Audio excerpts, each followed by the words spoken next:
আসসালামু আলাইকুম। বছর ঘুরে আবার এসেছে পবিত্র মুহররম মাস। আর মুহররমের 10 তারিখ আগামীকাল এই দিনটিকে বলা হয় আশুরার দিন। বর্ণনা পাওয়া যায় এই আশুরার দিনে আল্লাহ তাআলা পৃথিবীতে অনেকগুলো ঐতিহাসিক ঘটনা ঘটিয়েছেন।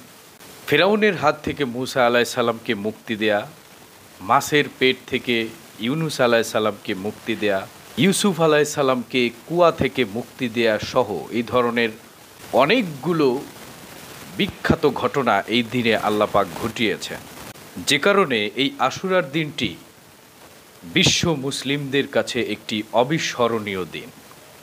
এবং এই একই দিনে হজরতে ইমাম হুসাইন রসুলুল্লাহ সাল্লাল্লাহু আলাইহি সাল্লামের নাতি, তাকেও এই একই দিনে আশুরার দিনে কারবালার প্রান্তরে তাকে নির্মমভাবে শহীদ করা হয়েছিল। আর তারপর থেকেই কিছু আবেগী, কিছু আত্মভোলা মুসলিম মানুষ এই দিনটিকে, ইমাম হুসাইনের মৃত্যুকে কেন্দ্র করে এই দিনটিকে মাতম করার জন্যে বেছে নেয়। রসুলুল্লাহ সাল্লাল্লাহু আলাইহি সাল্লাম এই দিনে রোজা রেখেছিলেন এবং সাহাবীদেরকেও নির্দেশ দিয়েছেন এই দিনে রোজা রাখার জন্যে। কিন্তু কিছু আত্মভোলা মানুষ এই দিনটিকে রোজা না রেখে এই দিনে মাতম করে বেড়ায়, এই দিনে তাজিয়া করে, তারা ঢোল বাদ্য এটা সেটা নিয়ে তারা এই দিনে শোক পালন করে এবং গায়ে রং মেখে তারা গান বাদ্য করে। তারা কি আল্লাহর দিনকে ভালোবাসে নাকি ইমাম হুসাইনকে ভালোবাসে? ইমাম হুসাইন কি এই ধরনের মাতম করার জন্য তাদেরকে বলেছেন?